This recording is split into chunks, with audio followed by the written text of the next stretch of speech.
No vídeo de hoje, tem gosto para tudo.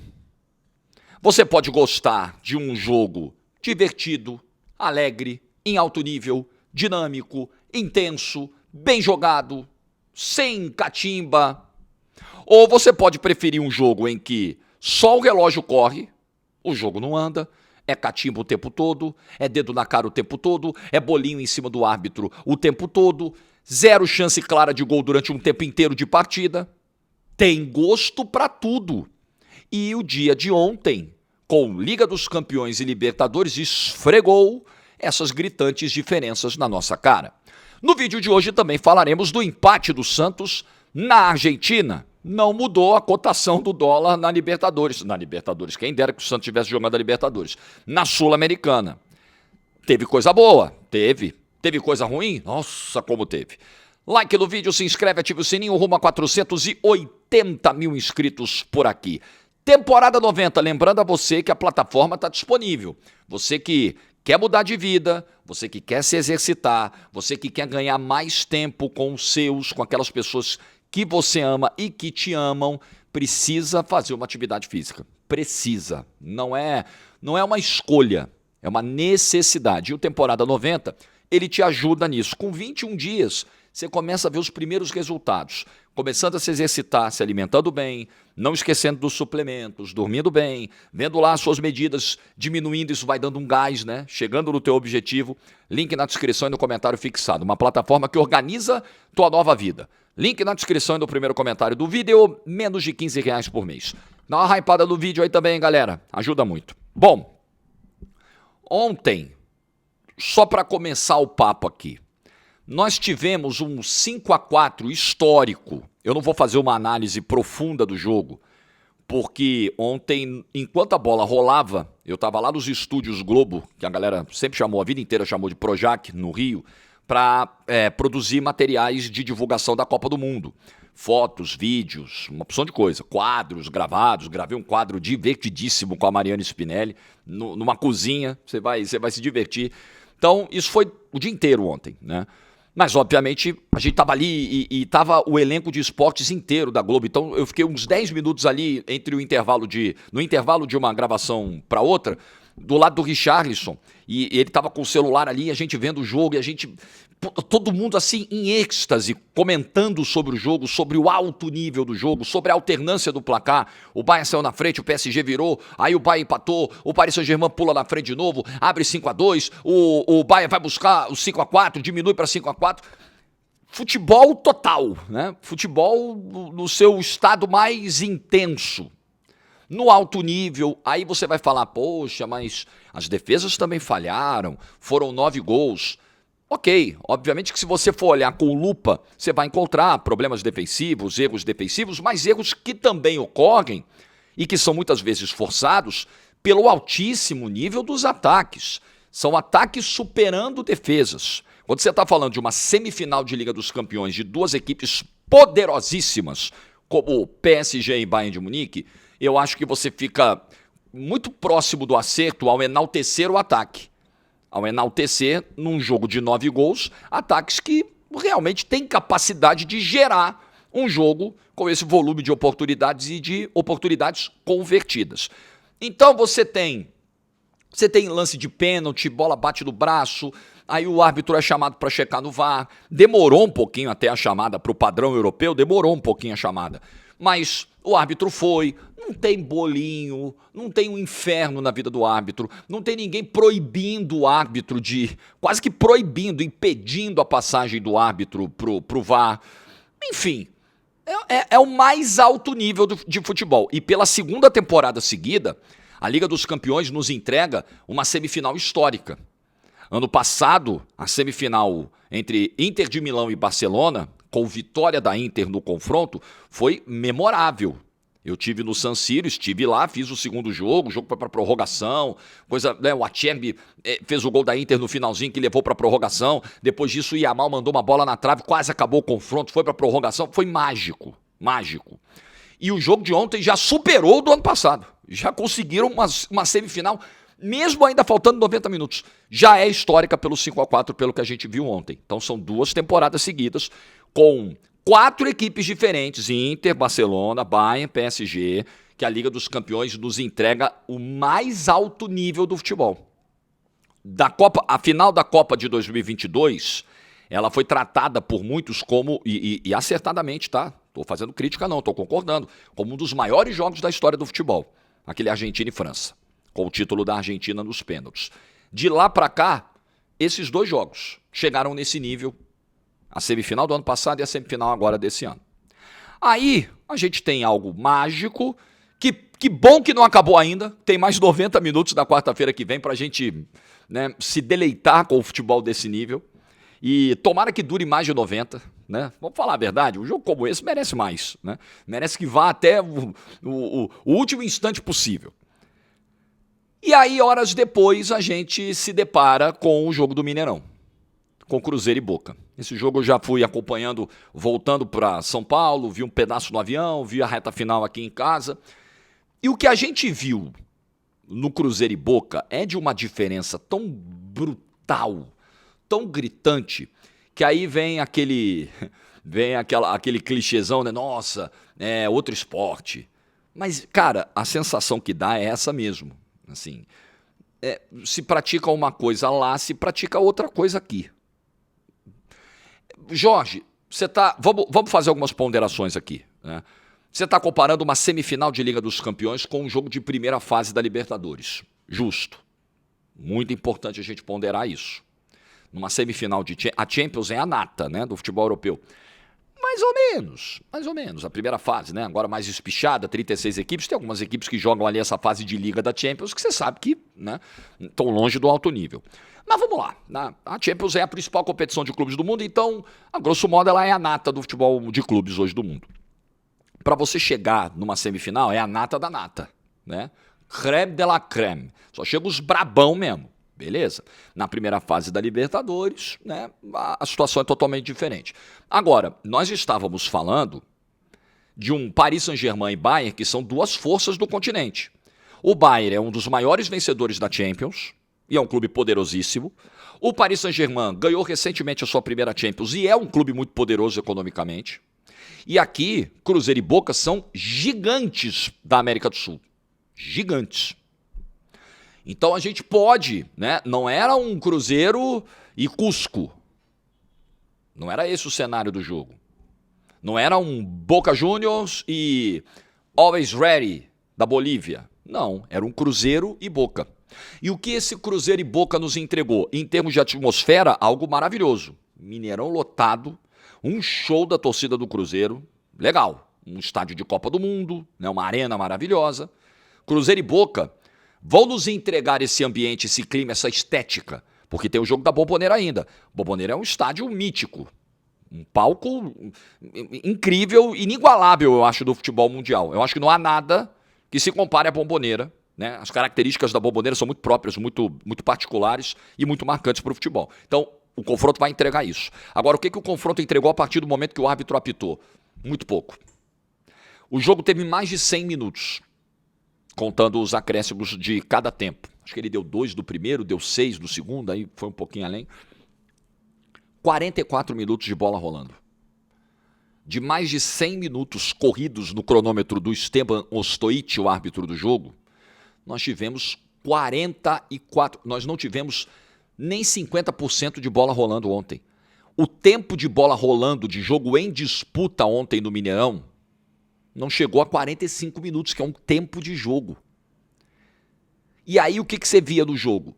Catimba, provocação, 40, 50 segundos para bater o lateral, o Boca cozinhando, não querendo jogar. Cara, é um gigante sul-americano. O Boca foi pro Mineirão para não jogar. Para fazer com que o jogo não acontecesse. O Boca ontem foi para não jogar. Acho que até o Vini Bueno falou isso hoje de manhã no Sport TV News. O jogo do Boca era não jogar. E muito com a conivência do árbitro, do seu Esteban Ostojic. O Boca travando o jogo e o árbitro achando o máximo. O Boca picotando o jogo, o Boca provocando, o Boca enchendo o saco. Isso aí eles sabem fazer como poucos. Como poucos. Enchendo o saco. E o Esteban Ostojic, conivente, picotando o jogo desde o início. Desde o primeiro minuto. E aí eram uns cartões que não se justificavam, falta que era para um lado, ele dava para o outro, aí vai irritando o time da casa. É um estilo de arbitragem. O que eu imagino, né? Por exemplo, eu falei muito a vida inteira, falei durante anos aqui sobre lesões que o Neymar teve na França e eu dizia, porra, a arbitragem era conivente. Ah, Jorge, mas tem que proteger o cara, são 22 em campo. Não é proteger o cara. Mas se dos 22 tem um cara talentoso que está apanhando o jogo inteiro, uma das atribuições do árbitro é proteger, é garantir a integridade física dos 22 que estão em campo. E se tem um apanhando mais que os outros 22, o árbitro tem que aplicar a regra. E muitas vezes lá a porrada comia. E os caras eram coniventes. O estilo de arbitragem favorecia quem queria quebrar ele. O que o Ostojic fez ontem foi adotar um estilo de arbitragem que favoreceu o não jogo do Boca. Quando você tem um time que não quer jogar e um árbitro que não quer deixar o jogo andar, acabou, meu velho. Não tem santo que resolva, não tem jogo. Não vai ter jogo. E não teve jogo ontem, no primeiro tempo e parte do segundo também. Eu entendo que hoje existe toda essa disparidade econômica.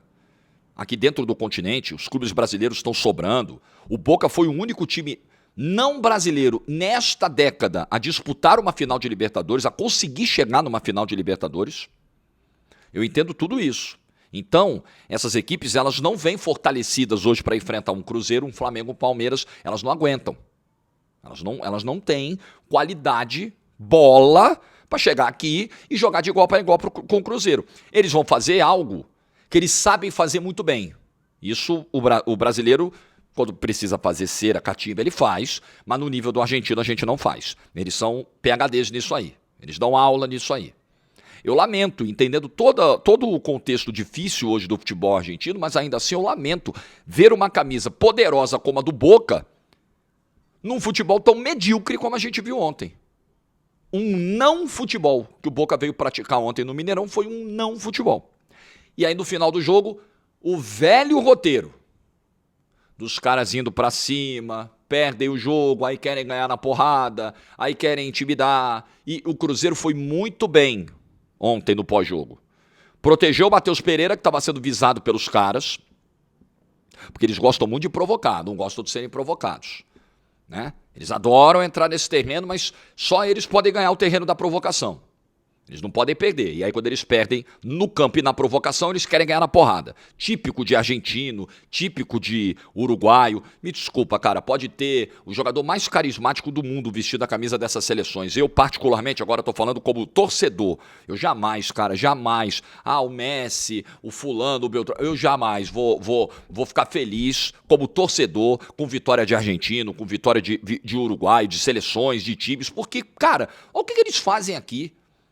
Olha a quantidade de confusões que esses caras já arrumaram, de porradaria que esses caras já arrumaram em jogo de Libertadores, em jogo de Sul-Americano, em jogo de seleção. Eu vou ficar perdendo meu tempo. A Argentina é um cacete, pô.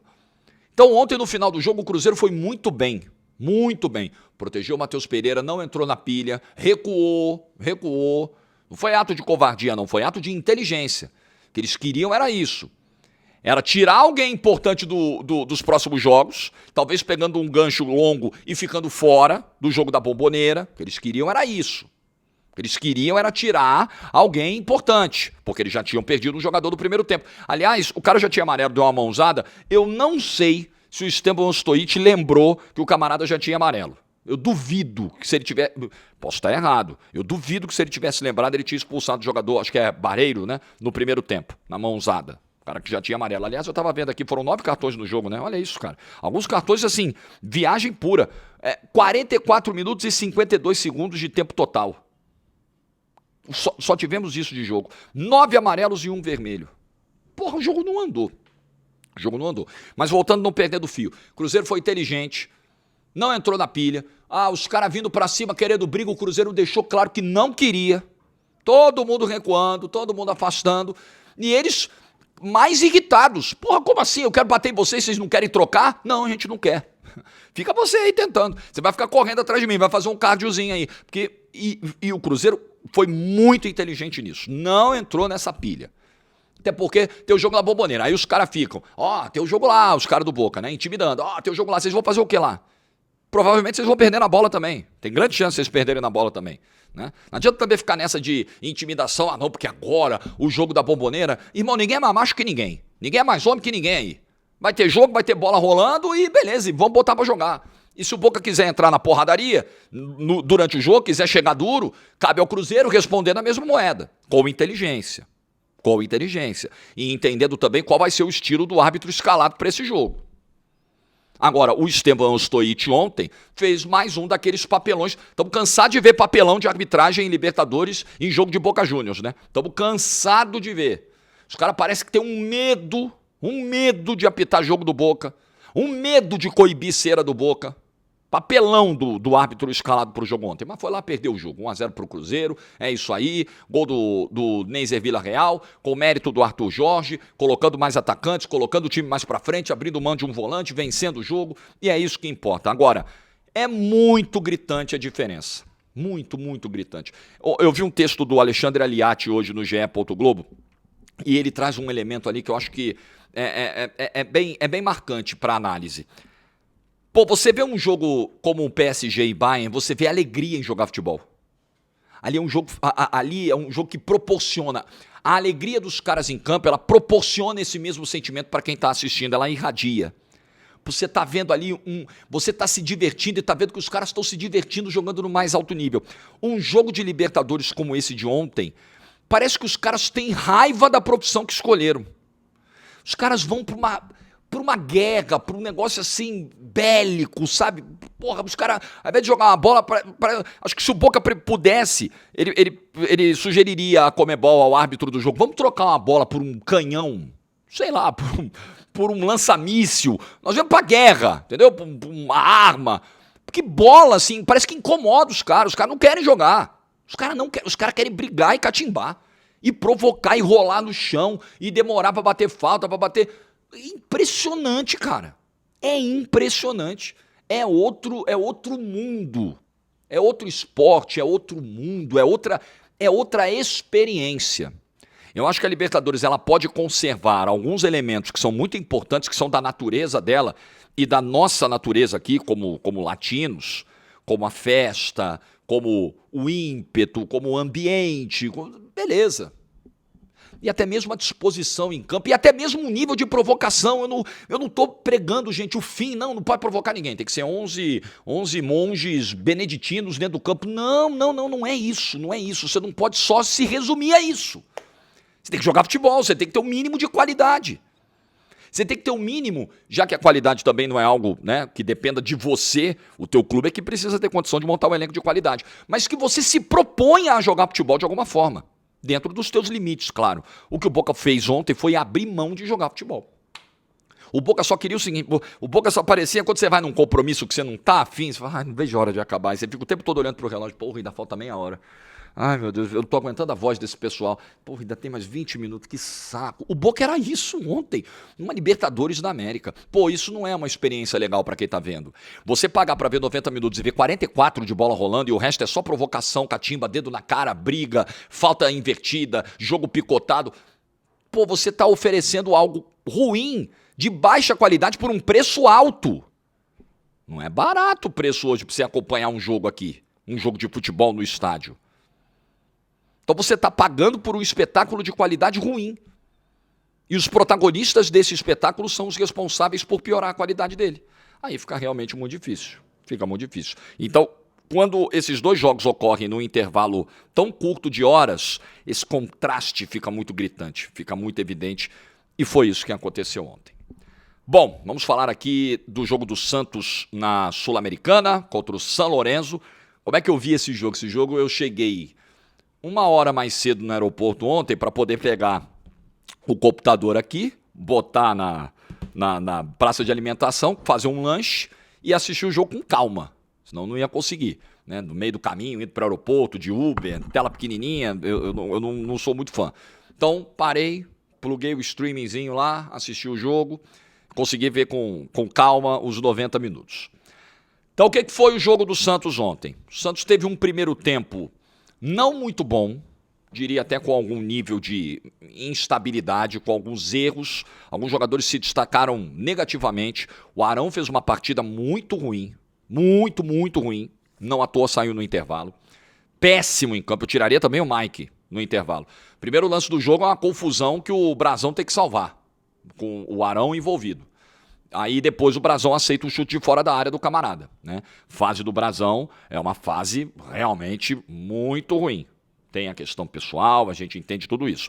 Mas ele, no início, ele tem que salvar uma atrapalhada do Arão com o Luan Pérez, faz uma baita de uma defesa, depois tem um lance de bola parado, uma escorada, o cara dá uma puxada, a bola vai entrar, o Brazão tira praticamente embaixo do travessão, faz outra defesa importante, e aí o Santos toma um contra-ataque numa bola que o Arão perde do meio-campo, camarada do Chão Lorenzo. Camarada do San Lorenzo finaliza de fora da área, o Brazão aceita, com o canto esquerdo totalmente aberto, o Brazão ficou longe de chegar na bola. Longe de ter alguma chance de chegar na bola. Impressionante, para um goleiro desse nível, é uma falha de posicionamento, de execução, que não dá para aceitar. A gente entende todo o problema familiar que viveu o Brazão. Eu questiono se o Brazão está emocionalmente já recuperado do baque da perda do pai para jogar. Eu disse isso aqui semana passada. Eu acho que, nessa hora, você ter o Brazão em má fase e você ter o Diógenes, que obviamente não é ainda um goleiro confiável, o goleiro precisa ter sequência e o Diógenes não vinha jogando, eu acho que não muda tanto assim a cotação do dólar, né? Para você ter o Brazão desse jeito, eu prefiro que o Brazão só volte e que você olhe nesse lado o aspecto humano. O cara tem que voltar quando ele tiver 100% ok. Mas aí quem é que vai atestar isso? É alguém da comissão técnica que até pode ter essa sensibilidade e tal, conhecer o jogador, o preparador de goleiros, que convive com o cara o tempo todo, ou alguém da psicologia. Mas que departamento de psicologia tem o Santos? Quem é que vai ser o profissional capaz de... né? Então, fica muito difícil. Não sei se era a hora, se é o momento do Brasil voltar. Então, estou tranquilo porque eu falei isso semana passada antes dele voltar. Não precisa ter pressa, cara. Ah, mas o Diógenes falhou. Pois é, o Brazão falhou contra o Fluminense, o Brazão falhou ontem. Falha por falha, os dois estão falhando. Mas o cara acabou de passar por uma perda. O pai do cara morreu. Então, isso não pode ser ignorado. Então, falha do Brazão no gol de ontem do San Lorenzo. Mas o Santos buscou rápido o gol. O Santos não demorou para empatar o jogo. O San Lorenzo, não tinha visto nenhum jogo do San Lorenzo. Também não me surpreendeu nada o nível do time argentino ontem. O San Lorenzo é o que é geralmente um time de Copa Sul-Americana. Um time com muitas limitações, um time com dificuldades para se defender, sem nenhum brilhantismo para atacar. É um timezinho que aqui no Brasileirão era meio de tabela para baixo. Né? Nada muito distante do nível do Santos. Mas o San Lorenzo não tem jogadores da capacidade técnica do Neymar, do Gabigol e do Roleiser. Dá para jogar com os três juntos o tempo todo, Jorge? Eu acho que em situações específicas. Porque você com Neymar e Gabigol, você tem praticamente dois caras a menos marcando. Né? Eles vão conseguir fazer uma pressão ou outra, mas eles não vão te dar essa pressão constante nos 90 minutos. Você vai sobrecarregar um pouco o meio-campo. Aí você vai precisar de um bom tempo, de um Gustavinho quando voltar, de um Oliva, que ontem fez um bom jogo, de um Arão, que ontem não serve, né? Esse Arão não consegue fazer pressão, não consegue dar combate, é errático demais. Esse Arão não, mas você vai precisar de um reforço de marcação. Agora, com bola no pé, podem sair jogadas interessantes dos três, como saiu ontem, com o Neymar conduzindo pela esquerda, vem dois marcadores, ele já solta rápido pro Rolense, que mais rapidamente ainda dá uma ajeitada pro Gabigol bater. Ela ainda toca na trave e entra. Foi um dos gols, se você pegar... Como o Santos vem construindo os seus gols, assim, foi um dos mais bem construídos pelo Santos no ano. Tranquilamente. Né? Um gol muito interessante da qualidade individual desses jogadores. E eu acho que 1-1, ele fazia ali uma leitura. Não era para o Santos sair perdendo o primeiro tempo do jogo ontem. Não era. Aí, muito bem, vem o segundo tempo do jogo. O que acontece no segundo tempo? Segundo tempo, o Santos tem uma queda. Minha impressão é de que é um Santos que ele vai tendo ali um pouco de posse, mas aquela posse, sabe? É um domínio que não machuca tanto o adversário, é um domínio que não se traduz tanto em oportunidades. Eu acho que vai perdendo uma questão ali de gás também no segundo tempo. Né? Então o Santos não consegue aproveitar, né, os bons momentos que ele tem para conseguir a virada do jogo. Então eu acho que individualmente Mike foi mal, individualmente Arão foi muito mal, Brazão falhou no lance do gol. Escobar sendo Escobar, teve um lance que ele atrapalhou o Neymar no primeiro tempo dentro da área, né? A bola ia chegando pro Neymar, ele se meteu na frente do Neymar e atrapalhou, mas nada mais Escobar do que isso, né? Escobar sendo Escobar. Pontos positivos, Roleiser. 2 jogos seguidos do Roleiser num nível muito bom. Para mim o Roleiser foi o melhor em campo. Nível muito bom do Roleiser. Se ele vai conseguir manter isso com sequência, com regularidade, aí nós precisamos saber. Nós precisamos ver. Mas muito bem em campo. Eu não vi, aí depois eu entrei no voo, depois acompanhei o jogo do Cruzeiro, eu não vi a justificativa do Cuca para a saída do Roleiser naquele momento, do segundo tempo. Eu não tiraria. Agora, se o Roleiser saiu com a língua de fora, morto, acabado, não tinha jeito, aí é uma outra questão. Mas eu não tiraria. A não ser que o Roleiser estivesse no final das suas forças, né? Até porque, jogador cansado por jogador cansado, o Neymar fica 90 minutos em campo. E perdendo gás na reta final, como ele perdeu ontem no segundo tempo. Agora, Roleiser muito bem. Bom Tempo fez um bom jogo, dá pra gente dizer isso. Tentando lembrar. Pra mim, o Roleiser foi o melhor em campo. Pra mim, disparado, o Roleiser foi o melhor em campo. Oliva. Sabia que eu estava esquecendo de alguém. Bom jogo do Oliva. Por que o Oliva não é titular absoluto desse time? Eu queria entender. O que faz algumas vezes o Cuca deixar o Oliva no banco de reservas? Fez um bom jogo o Oliva. Inclusive, é dele, né, a jogada arrancando pelo meio-campo, abrindo para o Neymar na esquerda, naquela batida do Neymar que passou perto do gol. Acho até que essa bola veio um pouquinho atrás pro Neymar, tanto que no momento que o passe está vindo, o Neymar está sinalizando, né? Que ele quer essa bola mais à frente, ali naquele ponto futuro. Ela veio um pouquinho atrás, o Neymar perde um pouco da passada, ele tem que voltar para pegar. Mas ainda assim, o Neymar que a gente viu no auge, no 1 contra 1, ele ia pegar essa bola atrás, ele ia conseguir retardar a passada, ir para dentro dos caras, engolir os caras e parar dentro do gol. É que a gente tem que entender que é o Neymar de 2026 que tem lá as suas limitações. Mas acho que Oliva, Bom Tempo e Roleiser fizeram jogos muito bons. E o jogo do Neymar não dá para dizer que foi um jogo ruim. Não dá para dizer que foi um jogo excepcional? Não dá, mas não dá para dizer que foi um jogo ruim. A jogada do gol começa com ele, a assistência do Roleiser, mas a jogada do gol começa com ele. Tem alguns momentos, até o lance do gol, o Neymar vinha encontrando dificuldade no jogo. Me lembrou um pouco o roteiro contra o Vasco, quando o Neymar decide o jogo fazendo 2 gols. Mas até o primeiro gol, era o Neymar com dificuldades no 1 contra 1, era o Neymar com dificuldades para dar alguns passes, era um Neymar que, né, tinha problemas para desenvolver o seu jogo em campo. Ontem, um pouco parecido, né? Era um Neymar que conseguia encontrar, né, os seus companheiros no toque rápido. Ali a coisa fluía, né? Alguém se aproximava, o Neymar dava um toque que clareava a jogada. Quando o Neymar precisava conduzir um pouco mais a bola, quando o Neymar precisava carregar, tentar no 1 contra 1 ou tentar passes um pouco mais complexos, mais longos, às vezes não saía. Isso aconteceu ontem até o lance do gol. Então eu acho que foi um jogo de bons momentos do Neymar. Eu acho que foi o AS da Espanha, se não me engano, o AS que fez uma análise do jogo de ontem e falou, acho que lampejo, não sei se foi esse o termo que eles usaram, acho que foi isso, de lampejos, né? Que é um pouco do que eu acho que o Neymar hoje consegue oferecer ao Santos.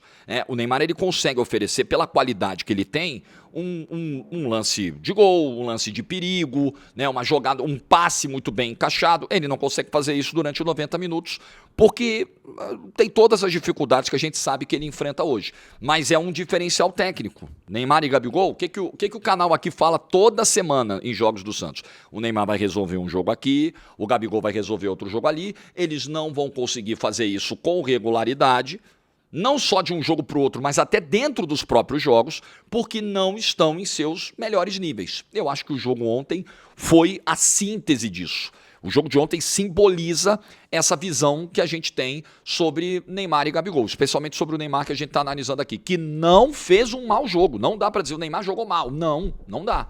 Neymar jogou pra caramba. Também não dá. Eu acho que o Neymar fez um jogo ok, dentro dos seus limites, que não são poucos. São limites altos hoje. Limites que, a meu ver, impedem uma convocação para uma seleção brasileira, para uma Copa do Mundo, para uma competição desse nível. Mas limites que, ainda assim, não são impeditivos para que ele jogue no Santos, para que ele contribua, para que ele dê um ou outro ponto ao Santos. Como ontem, o pontinho que o Santos traz da Sul-Americana, por mais que não mude a situação dele na tabela, tá um pouco na conta do Neymar também, porque ele participa da jogada do gol, né? A jogada do gol se inicia com ele. Então, acho que é isso. Acho que o Neymar já fez jogos piores e com motivos para ser criticado. Ontem não. Ontem não. Também não acho que é jogo para colocar o Neymar na capa dos portais. Assim, acabou com o jogo, o ponto é dele. Também não acho. Né? Então, como é muito difícil você ter uma análise equilibrada sobre o Neymar, né, o meio termo, ou os caras acham que ele jogou pra caramba, que ele jogou igual 2017, ou os caras acham que o Neymar já acabou, o Neymar já morreu, a galera não consegue ficar no meio do caminho. Eu acho que o jogo de ontem é exatamente o meio do caminho. E o jogo de ontem mostrou algo que não vai se perder, independentemente de como o Neymar vai conduzir o final da carreira.